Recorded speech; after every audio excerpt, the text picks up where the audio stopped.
Ito po ang ating makina na nabuo. Honda XR 110cc. Yan.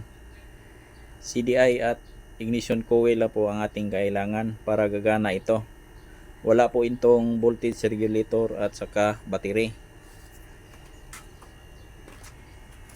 Check natin kung gagana ba.